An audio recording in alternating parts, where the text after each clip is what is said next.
नमस्कार, मैं हूं शैलेंद्र सिंह और आप देख रहे हैं हमारा YouTube चैनल शब्द शब्द शैलेंद्र सिंह, जहां हर शब्द के मायने हैं और हर कहानी एक नई रोशनी लेके आती है। तो आज के एपिसोड में हमारे साथ हैं निहारिका सिंह आर्या जी, जिनका अपना बिजनेस है। वो व्यापार राजनीति में भी हैं, कांग्रेस से जुड़ी हुई हैं, कांग्रेस में एक पद संभाल रही हैं, साथ ही साथ समाज के तमाम अंगों के साथ वो काम कर रही हैं। आपका निहारिका फाउंडेशन भी है, जिसका अभी 28 जून को एक कार्यक्रम होने जा रहा है। तो हम इन सब मुद्दों पे आज बात करेंगे निहारिका जी के साथ। निहारिका जी, बहुत बहुत स्वागत है आपका। धन्यवाद शैलेंद्र जी, आपने अपना वक्त निकाला और मेरा जो प्रोग्राम है उसको आप कवर कर रहे हैं। I am really thankful. Thank you. सबसे पहले तो निहारिका फाउंडेशन की बात कर लेते हैं। जी। कैसे शुरू हुआ, किस सोच के साथ शुरू हुआ ये?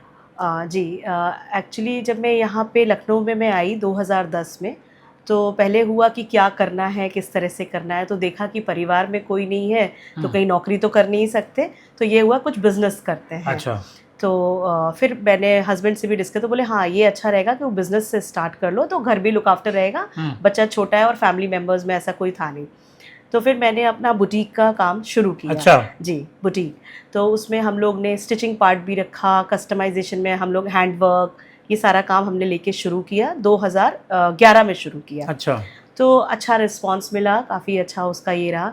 उसी में रहते रहते फिर कुछ व्यापार मंडल ने हमको अप्रोच किया कि आप हमारे व्यापार मंडल से जुड़िए, जो कि आप जानते होंगे राजन राज जो रेस्टोरेंट है, उसके जो ओनर थे आहूजा अंकल। आहूजा जी, हाँ। जी, तो वो उन्होंने मुझसे कहा कि बेटा तुम आओ और अवध व्यापार मंडल ज्वाइन करो, क्योंकि तुम ऐसे समाज हित में काम कर रही हो, व्यापारी भी हो।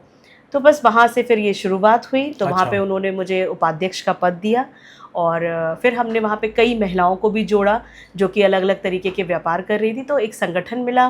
फिर ऐसे ही धीरे धीरे काम करते करते फिर लखनऊ व्यापार मंडल में अमरनाथ मिश्रा जी ने कहा कि बहुत अच्छा तुम अटेंड करती हो, हर कार्यक्रम में आती हो और जागरूक हो अपने व्यापार को लेके। तो फिर उन्होंने कहा कि अब तुम लखनऊ व्यापार मंडल में, तो उन्होंने मुझे मनोनीत कर दिया था कि आप महिला विंग की अध्यक्ष बनेंगी। अच्छा। तो फिर मनोनीत किया, तो फिर मैंने कहा बढ़िया है। फिर वहाँ भी हम लोगों ने अपना काम शुरू किया, पवन मनोचा जी भी थे, उन्होंने भी सबकी सहमति से शुरू कर लिया।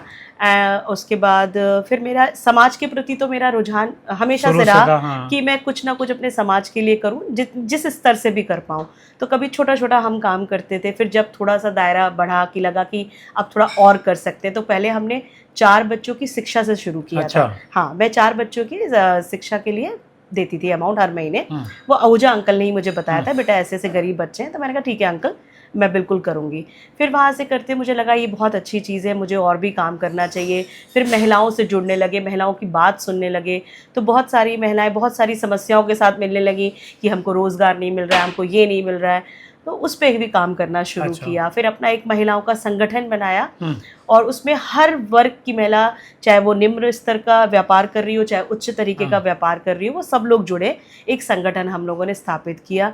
फिर धीरे धीरे फिर मुझे पता चला कि जैसे कि ओल्ड एज होम में बहुत ज़रूरत रहती है। फिर वहाँ गई, वहाँ संपर्क किया, वहाँ पे जाके योगदान करना शुरू किया, कुछ राशन देना एक अच्छे उसमें कि उनका सुचारू रूप से उनका खाना पीना अच्छे से चलता रहे। फिर हम मेरी आंटी हैं, उनके थ्रू में जो पाइसम इंस्टीट्यूट है, आप जो मेंटली डिसेबल्ड चिल्ड्रन के लिए काम करता है, तो उनके जो संस्थापक हैं नवल जी, उनसे मुलाकात हुई। जब बच्चों से मिली तो एक और हृदय में ये परिवर्तन आया, अरे ये बच्चे ये भी क्षेत्र है, इसमें भी काम कर सकते हैं। तो फिर मैंने उन बच्चों के साथ काम करना शुरू किया।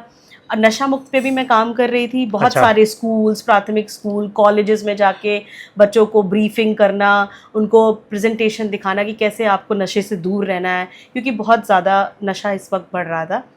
फिर उन बच्चों के साथ भी जुड़े। तो इस तरह से करते करते दायरे थोड़े बढ़ते चले गए और क्षेत्र और मिलते चले गए काम करने के लिए। फिर बहुत सारी महिलाएं जुड़ गई कि दीदी हमको सिलाई का काम करवा दीजिए या ब्यूटिशियन का काम करा दीजिए। तो वो सब भी हमने कराया और करते करते जब लगा कि नहीं, अब हम समाज में कुछ काम कर रहे हैं, तो अब अपने एक फाउंडेशन को स्थापित करना चाहिए कागजी रूप में, कि जो कि एक हम तरीके से काम कर सके। तो फिर हमने निहारिका फाउंडेशन का रजिस्ट्रेशन किया। मुझे लगा अपने नाम से करूंगी तो ज़्यादा बेहतर रहेगा, लोग पहचानेंगे भी और इजी भी हो जाएगा। तो बस अब हम लोग कई क्षेत्रों में काम कर रहे हैं, जैसे ओल्ड एज होम के साथ काम कर रहे हैं, मेंटली डिसेबल चिल्ड्रन है, जो गरीब बच्चे हैं अंडर प्रिविलेज्ड उनके लिए हम लोग एजुकेशन का मटेरियल प्रोवाइड करना, जहाँ पे फीस की ज़रूरत है वहाँ फीस देना, महिलाओं को प्रशिक्षण दिलवाना है तो उसके भी हम काम कर रहे हैं। तो इस तरीके से कई क्षेत्र में फिर हमने देखा कि हेल्थ भी एक बहुत बड़ा मुद्दा है महिलाओं के लिए, क्योंकि महिलाएं पूरे घर का व्यवस्था करने में अपनी हेल्थ को सबसे ज़्यादा इग्नोर करती हैं। तो मुझे लगा नहीं, महिलाओं को जागरूक होना चाहिए कि वो अपनी हेल्थ को कंसिडर करें और ध्यान दें। तो फिर ऐसे देखा, फिर ब्रेस्ट कैंसर, सर्वाइकल कैंसर बहुत ज़्यादा बढ़ रहा था, तो उस पर फिर हम जैसे अपोलो हॉस्पिटल से हमने बात किया कि वो क्या सुविधा दे सकते हैं। उन्होंने बोला हम सेमिनार्स करा सकते हैं, हम डॉक्टर्स को भेज सकते हैं। तो मैंने बहुत अच्छी बात है, फ्री ऑफ कॉस्ट सब कुछ हो रहा। फिर उन्होंने हमें इतनी सुविधा दी अपोलो हॉस्पिटल ने, करीब मैंने 70 महिलाओं का पैप्समेयर और मेमोग्राफी फ्री ऑफ कॉस्ट कराया। जी बिल्कुल कराया। और मैंने हर एक महिला को बोला कि जो सक्षम है वो ना आए, जो पैसे दे सकती है, जो गरीब है उसको लेके आए। तो मैंने बोला अगर आपके पास कोई नहीं तो आप अपनी मेड को लेके आइए और उसका कराइए। तो सबने कराया और बहुत अच्छा रहा और बहुत खुश भी हुए लोग। अब वो गरीब, आपको पता है पैप्समेयर और मेमोग्राफी कितना एक्सपेंसिव टेस्ट है। फिर आया कि सर्वाइकल की जो वैक्सीन है वो बहुत एक्सपेंसिव है, तो उसके लिए मैंने पत्र लिखा राज्यपाल महोदय को। तो वहाँ से मुझे फिर रिवर्ट आया कि आप आइए मिलने के लिए। तो मैं गई, उनसे मुलाकात की मैंने। तो उन्होंने मुझे बोला कि आपको मैं पूरी छूट देती हूँ और जितनी बच्चियाँ हैं जिनको आप KGM जाके आप लगवा सकते हैं, वहाँ फ्री ऑफ कॉस्ट आप बच्चों का लगवाइए, या फिर बहुत नॉमिनल चार्जेस हैं उसमें करके आप लगवा सकती हैं। तो इस तरीके से कई काम होते चले गए। आज जिस दौर में हम बैठे हैं, आपको पता है जैसे मैं राजनीति से भी अभी फ़िलहाल ही जुड़ी हूँ, उससे जुड़ने का औचित्य ही ये है कि कुछ पावर के साथ के लिए कर सके, हाँ, जैसे कि हाँ पावर के साथ कुछ समाज के लिए, जहाँ पे हम नहीं पहुँच सकते तो वहाँ हम पहुँच सकें एक नाम के साथ। तो इसलिए राजनीति में आए हैं। और क्योंकि मैं मेरी कांग्रेस की विचारधारा को मैं समर्थन देती हूँ, वही मेरी विचारधारा है और उसी विचारधारा पे मैं काम करना चाहती थी। तो अब आज का जो समय है उसमें हम बहुत ज़्यादा सामाजिक तौर पे काम कर रहे हैं। और जो मेरा कल का कार्यक्रम है वो बेसिकली सोशल जस्टिस और विमेन सेफ्टी और विमेन हेल्थ को लेकर है। अच्छा, क्योंकि तो इसमें क्या क्या है? इसमें हम लोग एक कॉन्क्लेव कर रहे हैं, क्या कहते हैं, जिसमें कि हमारे कई पैनलिस्ट रहेंगे। तो वो अपने इन सब्जेक्ट के ऊपर अपने विचारों को रखें, उनसे हम कुछ प्रश्न पूछेंगे। एक प्रश्न उत्तर तरीके का एक ये कॉन्क्लेव रहेगा, जिसमें कि हम उनसे पूछेंगे, क्योंकि वो समाज के ऐसे लोग आ रहे हैं जो एक अपना दायित्व समझते हैं और एक दायित्व रखते हैं। तो उनसे हम कुछ ऐसे प्रश्न पूछेंगे कि ऐसा हो रहा है तो क्यों हो रहा है, और अगर इस पर हमें अगर कुछ, हम सबको, आम जनता को, सरकार को, या हम एक सबको क्या करना चाहिए कि जो इनमें और सुधार आ सके और हम और अच्छा काम कर सकें। ऐसे ही विमेन सेफ्टी को लेकर भी हम लोग बात करेंगे और विमेन हेल्थ को लेकर बात। इसमें हमारे शहर के कुछ प्रमुख लोग आ रहे हैं, जैसे कि खुनखुन कॉलेज की प्रिंसिपल हैं जो कि जनरल सेक्रेटरी हैं, जो भी कॉलेजेस लखनऊ यूनिवर्सिटी के साथ अफिलिएटेड हैं, प्लस मिस यूपी रही तान्या वर्मा जी आ रही हैं, और प्रीति चौधरी जी जो BBA में प्रोफेसर हैं और वाइफ ऑफ ex-DM हैं, वो भी हमारे आ रही हैं। ACP मैडम शाहिदा नसरीन जी आ रही हैं, ex-DIG Kiran Yadav ma'am 1090, she is coming, and 2 doctors from Apollo Hospital, Dr. Divya Arora and Dr. Neha Negi हमारे साथ रहेंगी, जो कि हमारे प्रश्नों के उत्तर देंगी। और मुझे लगता है कि इससे हमें समझ में आएगा कि क्या हमारी विचारधारा है, क्या हमारी सोच है समाज को लेकर, और क्या उनकी सोच है, और कितनी हमारे बीच में समानताएं, या हमारे जो आने वाले गेस्ट हैं वो कितना इस चीज़ को समर्थन देते हैं, और उनके और हमारे विचार कितने मिलते हैं। तो इसके ऊपर पूरा कार्यक्रम है। शैलेंद्र जी, आप राजनीति में हैं और कांग्रेस आपने ज्वाइन की, कांग्रेस ही क्यों, क्या खासियत आपको कांग्रेस में नजर आई? देखिए, जब से हमने जन्म लिया, अपने स्कूल में पढ़ाई करी, कॉलेज, हमने शुरू से कांग्रेस को पढ़ा है, कांग्रेस को जाना है, और उसी विचारधारा के साथ कि सब समाज का कल्याण करते हमें चलना है, हर वर्ग को, हर जाति को हमें एक समाज समझना है। जो ये विचारधारा मुझे उसमें दिखी और वही विचारधारा से मैं चलती हूँ, क्योंकि मेरे लिए हर व्यक्ति, चाहे वो गरीब हो, अमीर हो, किसी जाति धर्म से आता हो, मैं इसको इंसानियत के नाते ही देखती हूँ और मेरा उसके प्रति पूरा एक भाव रहता है। तो मुझे लगता है कि कांग्रेस भी उसी विचारधारा से चलती है कि सब समाज को लेके चलना है, इसीलिए ये मेरी आइडियोलॉजी, इसीलिए मैंने कांग्रेस पार्टी ज्वाइन करी। आप बहुत सारे क्षेत्रों में सक्रिय हैं, महिलाओं के बीच में हैं, महिलाओं की क्या स्थिति आज समाज में आप देखती हैं? देखिए, स्थिति की अगर हम बात करें तो महिलाएं बहुत आगे बढ़ चुकी हैं, हाँ। बहुत सक्षम भी हो चुकी हैं, और सबसे बड़ी बात खुद सेल्फ कॉन्फिडेंस इतना आ चुका है कि महिलाएं अपने स्तर से काम कर रही हैं। सरकार का भी सपोर्ट मिल रहा है, कई ऐसे कार्य क्षेत्र हैं जहाँ पे सरकार का पूरा सहयोग है, वो काम कर पा रही हैं। और आजकल हर महिला ये जागरूक है कि मुझे कुछ ना कुछ अपना करना है, सेल्फ डिपेंड बनना है।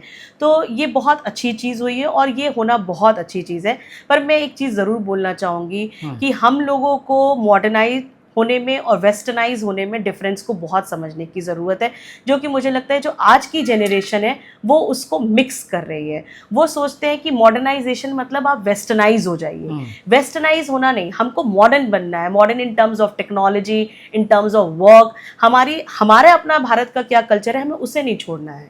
आज दूसरे भारत मतलब भारत के जो बाहर के लोग हैं, विदेश के लोग हैं, वो भारतीय कल्चर अपनाना चाहते हैं, और हमारे आज के जो बच्चे हैं वो बाहर का कल्चर अपनाना चाहते हैं। तो मेरा ये एक बहुत बड़ा मतलब मैं कहना चाहती हूँ आपके चैनल के माध्यम से सभी बच्चों को कि आप अपनी संस्कृति को, अपने घर के जो संस्कार हैं उनको मत छोड़िए, उन्हीं को लेके आगे बढ़िए, क्योंकि वही आपको इससे सही राह दिखाएंगे।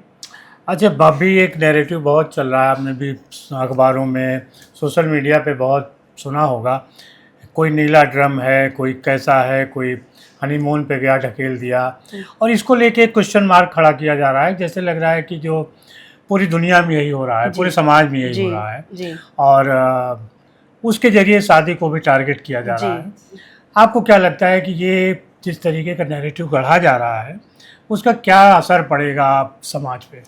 देखिए, जो अब सामने चीज़ें आ रही हैं वो है तो बहुत परेशान करने वाली, और इसमें देखिए महिला पुरुष दोनों ही मिले हुए हैं। कहीं पे महिलाओं के साथ बुरा हो रहा है आजकल, क्योंकि महिलाएं इतनी सक्षम हो गई हैं, उनके अंदर वो शक्ति आ गई कि हम भी कर सकते हैं, भाई जब ये हमें मार सकते हैं तो हम भी इनको मार दे सकते हैं। पर मुझे लगता है कि नहीं, हमें अपनी सोच बदलने की ज़रूरत है। अगर हमें कोई व्यक्ति अच्छा नहीं लगता या हम उसके साथ आगे ज़िंदगी नहीं बिताना चाहते हैं या नहीं शुरू करना चाहते हैं, तो हमारे पास बहुत से ऐसे रास्ते हैं जिन्हें अपना के हम निकल सकते हैं। मार देना ही एक सोल्यूशन नहीं है किसी के लिए, ना लड़का लड़की के प्रति इस तरीके की भावना रखे, ना ही लड़की लड़के के प्रति से। क्योंकि देखिए, क्योंकि आप किसी परिवार से जुड़े हैं, आप एक अकेले व्यक्ति नहीं है। आप किसी का बच्चा जाएगा, किसी की बच्ची जाएगी, सोचिए उसके माता पिता पे क्या बीत। तो सबसे बड़ी चीज़ है, हमें अपनी मानसिकता को बहुत दुरुस्त करना पड़ेगा, अपनी सोच को बहुत अच्छा करना पड़ेगा।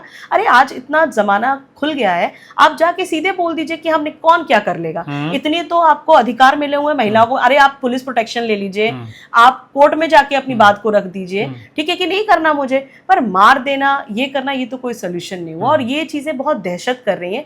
ऐसे तो देखा जाए तो ना महिला सुरक्षित है ना पुरुष सुरक्षित है। आपका बेटा होगा तो आप सोचेंगे मेरे बेटे के साथ ना हो जाए, मेरी बेटी होगी तो मैं सोचूंगी मेरी बेटी के साथ ना हो जाए। तो सिर्फ मुझे लगता है कि जो मेंटल स्टेट है, हमें उसको चेंज करना बहुत ज़रूरी है। और अपने आप डिसीजन लीजिए ना, आप मना कर दीजिए, पर इस तरीके की भावना को मैं सपोर्ट नहीं करती, चाहे पुरुष हो चाहे महिला हो। तो दोस्तों, आपने सुनी ये बातचीत, आपको कैसी लगी ज़रूर बताइएगा। तो बहुत शुक्रिया निहारिका जी आपका, और दोस्तों आपका भी बहुत शुक्रिया कि आप इतने लंबे समय तक हमारे साथ बने रहे। धन्यवाद।